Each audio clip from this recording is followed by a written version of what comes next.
მოგესალმებით და შეგახსენებთ დღეს 26 ივნისია, ხუთშაბათი და თქვენ უყურებთ ალიონის ეკონომიკურ მიმოხილვას.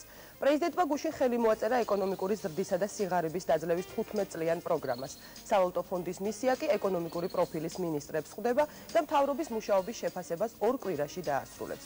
ექსპერტები თვლიან, რომ არ არის გამორიცხული შეუსრულებელი რეკომენდაციების გამო ფონდი ამჯერად ფინანსთა და ენერგეტიკის მინისტრების მკაცრი გაფრთხილებით შემოიფარგლოს. მთავრობის მუშაობის საბოლოო შეფასებას კი სექტემბერ-ოქტომბრისთვის გადაიტანს. ასე რომ ჯერ ძნელი სათქმელია, როგორი იქნება პაოლო ნეუჰაუსის ვერდიქტი 8 ივლისისათვის. ცნობისთვის ქვეყანაში იმპორტირებული სიგარეტის 61% არალეგალურია, ნავთობპროდუქტების 75% დაუბეგრავი, ხორბლისა და ფქვილის 58% არაღირი ცხება და ასე შემდეგ. შესაბამისად ბიუჯეტი მხოლოდ ამ პროდუქციიდან წელიწადში 450 მილიონ ლარს კარგავს. ფაქტი ერთია, კონტრაბანდაზე ქვეყანაში 5 სტრუქტურა აგებს პასუხს და ჯამში არც ერთი. ქვეყანას რიგით მერვე ფინანსთა მინისტრი ყავს, თუმცა ქვეყნის ეკონომიკური გუნდი ტრადიციას არ ღალატობს. მცირე ექსკურსი. 2000 წელს ბიუჯეტი 300 მილიონი ლარით გაირუყა, 2001 წელს 182 მილიონით, 2002 წელს ბიუჯეტში დეფიციტი 117 მილიონით დაფიქსირდა, 2003 წლის 6 თვეში კი გარღვევა 135 მილიონი ლარია. ეს კი უპრეცედენტო შემთხვევაა, აცხადებენ ექსპერტები. ჩვენ მივიღეთ პრაქტიკულად ფინანსური სისტემის კოლაფსი, აუცილებლად უნდა გაანალიზდეს, რატომ აღმოჩნდა ამ მდგომარეობაში. ვინ არის პოლიტიკურად პასუხისმგებელი შექმნილ ვითარებას? საკმაოდ შეფასება ვერ იქნება კარგი, ვერც საკუთარი თავის და ვერც ფინანსთა მინისტროსი, იმიტომ რომ რეალურად ნებისმიერი გარღვევის დროს ერთ-ერთი პასუხისმგებელი ყოველთვის არის ფინანსთა მინისტრო. თუმცა კი როცა გარღვევას შევაფასებთ, გავარკვიოთ ის მიზეზები, სად და რაში მოხდა გარღვევა.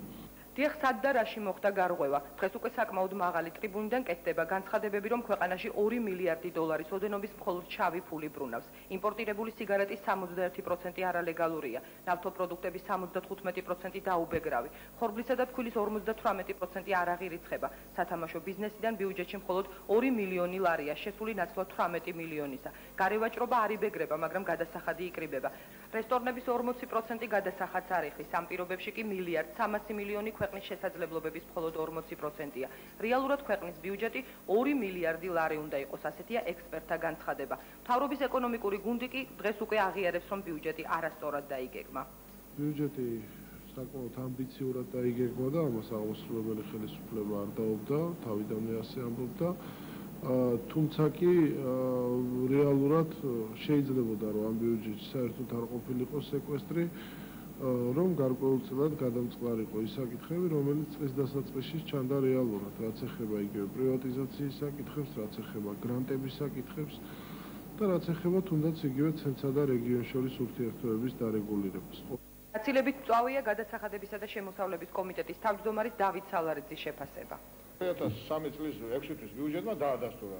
ამ მთავრობამ, ამ შემადგენლობამ, ამ გუნდმა იმუშავა ძალიან ცუდად. საკანონმდებლო ორგანომ ბიუჯეტის სეკვესტრი 15 აგვისტომდე უნდა დაამტკიცოს. ცნობილია, რომ ოპოზიციური პარტიები მთავრობის ეკონომიკური გუნდის პასუხისმგებლობის საკითხს დასვავენ. თუმცა მთავარი კითხვა მაინც ერთია: რას ნიშნავს სეკვესტრი ქვეყნისთვის, თითოეული უწყებისთვის და ხალხისთვის რეალურად? სეკვესტრი თვითონ თავად ეს ნიშნავს ძალიან ცუდ ამას და მოსახლეობას კარგად არ ესმის. გონია მოსახლეობას, რომ ესე იგი ის მის კარებზე არ მიაგაგონებს. მიაგაგონებს, რა თვალსაზრისით.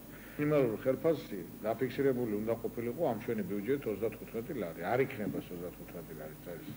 14 მილიონი ლარი პენსიონერების ძველი ვალდებულება უნდა დაფარიყო. არ დაიფარება ეს, იმიტომ რომ 20 მილიონი ახალი ვალდებულება წარმოიშვა. აი რა არის სეკვესტრი.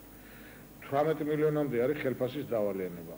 და ეს დავალიანება მე არ მგონია როგორც ახლა დაპირებები ივლის-აგვისტოში დაიფარება, ეს არ მოხდება. ჯარისკაცი, რომელიც დედამ შვილი გაუშვა ჯარში, ის შეიძლება საჭმელს თავის დროზე ვერ მიიღებს. ეს ნიშნავს ძალაუნებისათვის ამის შემცირება, ყაჩაღობის გაზდას და ამ ყაჩაღობაში თანამშრომლების მონაწილეობას. ჩვენ კი ვცდილობთ, რომ ეს არ შეეხოს ამ დაცულ მუხლებს, ხელფასებს, პენსიებს, მაგრამ პენსიებს მეტი რა უნდა შეეხოს. თქვენ იცით კარგად, რა მდგომარეობაშია. ეხლა ვეძებთ რესურსებს, რეზერვებს და ალბათ ვიპოვით, მაგრამ დასკვნა ასეთი უნდა გავაკეთოთ, რომ ჩვენ მუშაობთ ძალიან ცუდად. საბოლოოს ინფორმაცია სრულიად არასაიდუმლოდ, ანუ რა მოხდა ფინანსთა სამინისტროში მაშინ, როცა ქვეყანა საბიუჯეტო კრიზისში იმყოფება. ბიუჯეტიდან 3% გვაქვს მთლიანი შემოსავლების, ასაც ავკრიფავთ, არა რაც იქნება.